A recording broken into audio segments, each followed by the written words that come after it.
A gente volta a falar de política em Brasília. 2025 mal começou e já tem muita gente de olho na disputa presidencial de 2026. Inclusive, um personagem inusitado de fora da política, o cantor sertanejo Gustavo Lima. A gente chama mais uma vez a repórter Marília Ribeiro, da Capital Federal. Como é que foi a repercussão, a fala do artista que explicitou essa vontade de disputar a presidência da República no ano que vem, hein, Marília?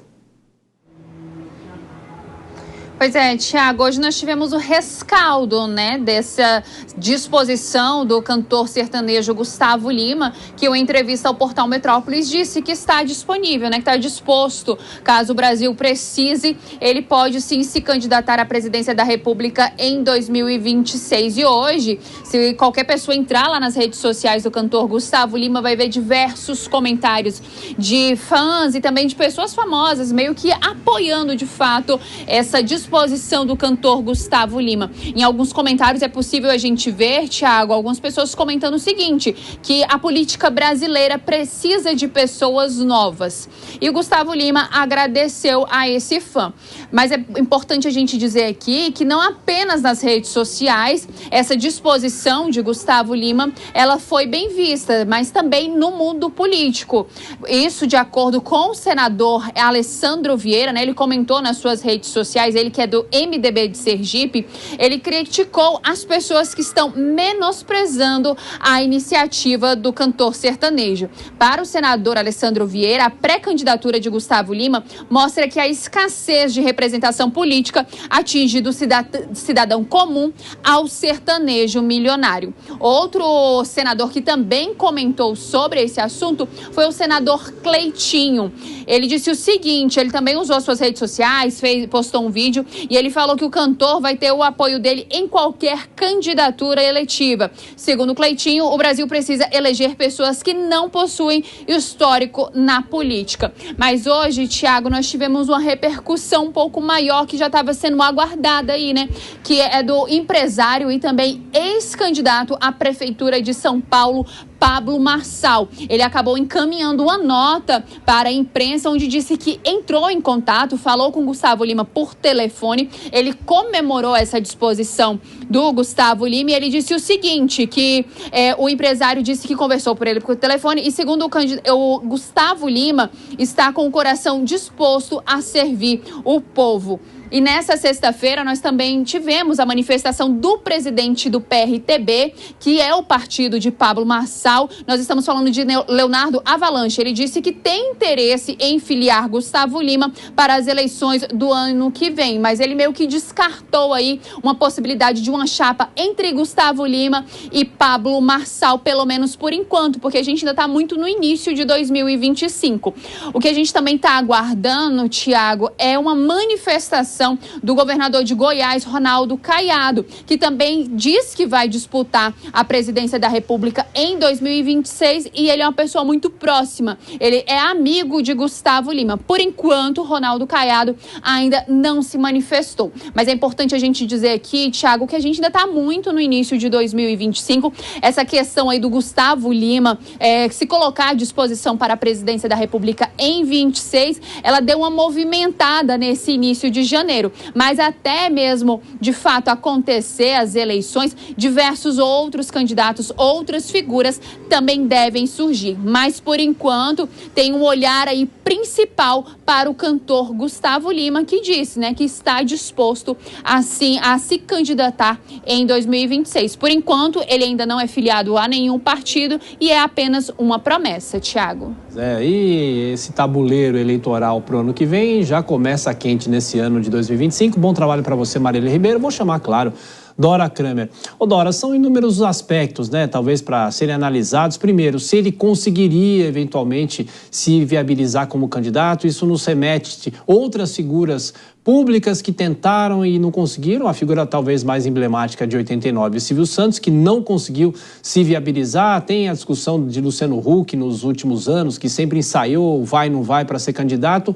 Agora, como é que o mundo político vai receber isso? Se veta essa tentativa, não veta?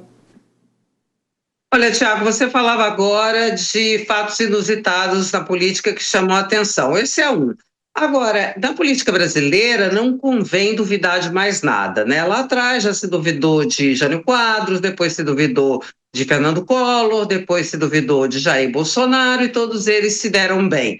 Pablo Marçal quase se deu bem. Então, não convém deixar de lado. Agora, eu tenho cá minhas dúvidas. Primeiro, qual é o objetivo do Gustavo Lima, né? Ele é um aliado, um apoiador do Jair Bolsonaro, que até se diz surpreso com essa decisão, mas ele também é muito ligado ao governador de Goiás, o Ronaldo Caiado.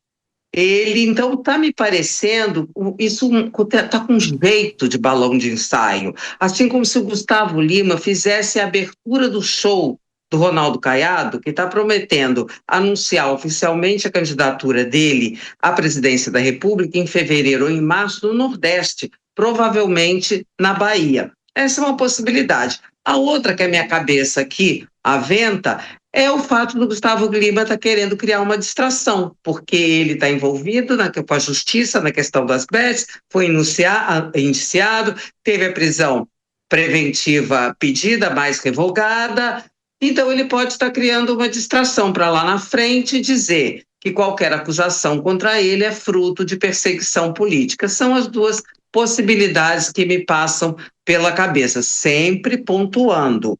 Eu já duvidei muito, não duvido mais de qualquer coisa que possa acontecer na política brasileira. É bom lembrar no passado, né? O José Luiz da Atena saiu pela primeira vez, depois de ensaiar quantas vezes, e se deu muito mal na campanha. Ele mesmo, em entrevista aqui à Jovem Pan, ele disse que saiu na campanha errada, não é, Dora?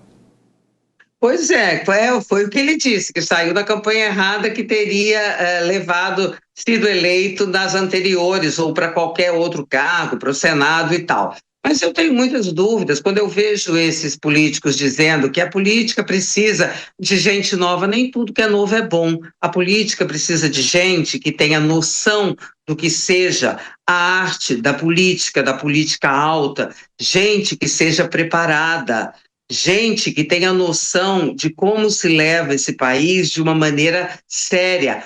Popularidade não é igual a credibilidade, muito menos a confiabilidade, né? Então, esses movimentos, assim, que cheiram a populismo, é alguma coisa que mobiliza as pessoas, mas não traz um mínimo de racionalidade, né? Eu acho que você citou o Luciano Huck, teve um momento que me pareceu que o Luciano Huck percebeu isso, que não era a praia dele, que não adianta, e olha que ele é uma pessoa muito ligada a movimentos políticos e tal, é um cara que é muito interessado, não é o caso do Gustavo Lima, que cai uma coisa assim, que cai de paraquedas, chama atenção, a gente fica falando disso, eu acho que vamos falar muito mais, né? Mas eu prefiro acreditar que isso seja uma movimentação, assim, um movimento inicial para criar algum tipo de movimentação, sabe, de movimentação, seja a respeito dele mesmo, nesse movimento de distração, seja numa jogada ensaiada com o governador Ronaldo Caiado. E só para fechar esse assunto, a gente se lembra do Tiririca, né, que virou um símbolo de alguém que veio, no caso, do meio artístico, e virou muitas vezes motivo de chacota. Ele fazia a campanha eleitoral brincando, e o político tradicional não gosta muito disso, né, Dora? Olha, por isso é que me surpreendem essas manifestações que a Marília trouxe de políticos, porque não é algo que seja natural e não é algo que seja do ambiente político. Aí você vai dizer, mas o ambiente político está bom? E é assim que a gente melhora? É com outsiders, com pessoas que não têm a menor identificação com a política, que não sabe como as coisas funcionam. O importante, um dos atributos muito importantes para o bom exercício da política é saber como as coisas funcionam, saber que quanto mais poder você tem, menos você deve exercê-lo de uma maneira absoluta. Enfim, tem uma série de questões que a gente vê, tivemos bons governantes, né? E que todos tinham essa compreensão. E eu gosto de citar o mais proeminente dele, que é o Fernando Henrique Cardoso, né? Uma pessoa que não veio da academia, mas que tinha raízes políticas, reuniu uma equipe e, primordialmente, como um sociólogo, sabia como as coisas funcionavam no Brasil. Eu acho que é mais disso que a gente precisa do que movimentações, assim, digamos, artísticas.